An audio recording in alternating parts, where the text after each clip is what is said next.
खबर मध्य प्रदेश की राजनीति की, जहां राम मंदिर पर राजनीति सत्ता की लड़ाई के केंद्र में आ गई। बीजेपी राम मंदिर निर्माण को बड़ा चुनावी मुद्दा बना रही है। जनता के बीच राम मंदिर के निर्माण का श्रेय लेने का प्रयास कर रही है। तो इस बीच लगातार सॉफ्ट हिंदुत्व के द्वारा वोटरों को साधने के प्रयास में जुटे कमलनाथ ने भी राम मंदिर निर्माण में कांग्रेस की भूमिका का उल्लेख कर दिया, तो बात पहुंच गई बाबरी मस्जिद तक।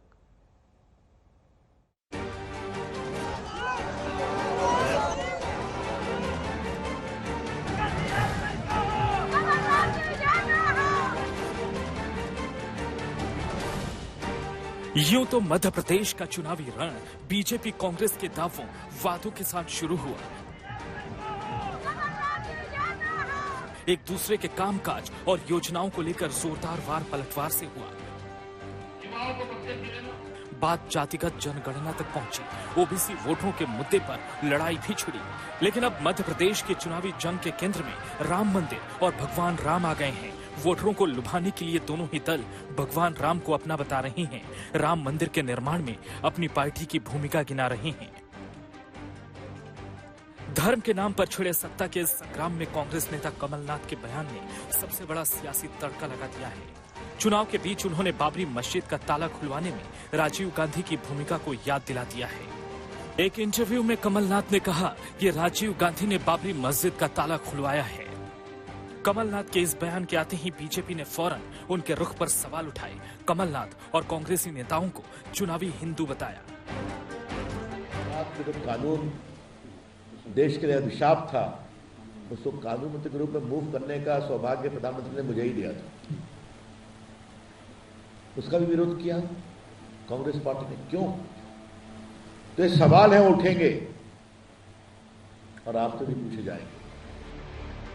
ये बात साफ है कि कमलनाथ के इस बयान ने मध्य प्रदेश की चुनावी राजनीति में मंदिर मस्जिद वाला रंग घोल दिया और इस बहाने एआईएमआईएम प्रमुख असदुद्दीन ओवैसी को भी कांग्रेस पर हमले का मौका दे दिया। कमलनाथ जो कह रहे हैं वो बिल्कुल सच कह रहे हैं। वही असली कांग्रेस का चेहरा है।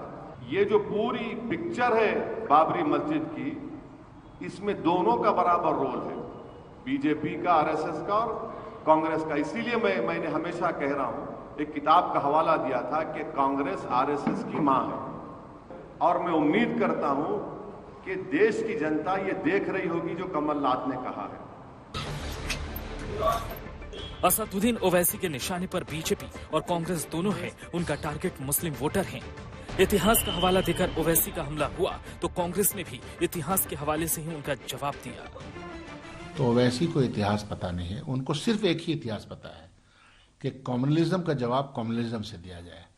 सांप्रदायिक ताकतों को सांप्रदायिकता के जहर से खत्म नहीं किया जा सकता है। लगी हुई आग के लिए ठंडे पानी की जरूरत होती है। ये उनको समझना है।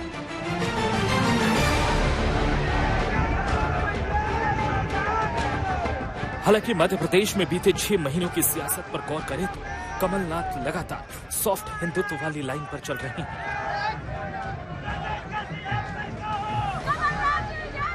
लगातार मंदिर जाकर पूजा पाठ कर रहे हैं और खुद को सनातनी हिंदू बता रहे हैं। कमलनाथ अपनी इस छवि को लेकर इतने सतर्क हैं कि जब सनातन वाले विवाद के बीच इंडिया गठबंधन की भोपाल में रैली प्रस्तावित हुई तो कमलनाथ ने ये रैली तक स्थगित कर दी। अब बीजेपी और ओवैसी जैसे नेताओं के हमले के बीच कमलनाथ अपने रुख पर कायम दिख रहे हैं। राम मंदिर को लेकर बीजेपी के प्रचार पर सवाल उठा रहे हैं। कोई कुछ भी कहे, जो मुझे कहना था मैंने कह दिया कि राम मंदिर हमारे देश के हर व्यक्ति का है। एमपी के चुनाव में अब 2 हफ्ते से भी कम का वक्त बचा है और साफ है कि राम के नाम पर यह नया सियासी संग्राम छिड़ गया है। कमलनाथ चुनावी नफा नुकसान देखकर अपना बयान दे रहे हैं तो बीजेपी नेता उन पर तीखा हमला बोल रहे हैं। सनातन धर्म के विरोधी, रामलला के उचित स्थान के विरोधी, 370 हटाने के विरोधी, ट्रिपल तलाक हटाने के विरोधी, ऐसे लोगों को बोरी बिस्तर बांधकर सिंध नदी के उस पार कर दो। मध्य प्रदेश में चुनाव प्रचार के बीच मंदिर वाली चर्चा तब शुरू हुई जब प्रदेश में कई जगहों पर राम मंदिर के साथ बीजेपी नेताओं के पोस्टर लगाए गए। कांग्रेस ने इन तस्वीरों पर सवाल उठाया, ऐसे तस्वीरों को चुनावी आचार संहिता का उल्लंघन बताया। तब से दोनों ओर से राम मंदिर को लेकर बयानों का दौर चल रहा है। चुनाव से पहले मध्य प्रदेश में राम के नाम पर जीत हार वाला जोर चल रहा है। सियासी दलों की कोशिश यही है कि चुनाव के बीच खुद को बड़ा राम भक्त दिखाया जाए और भक्ति की शक्ति से चुनावी बाधा को पार किया जाए।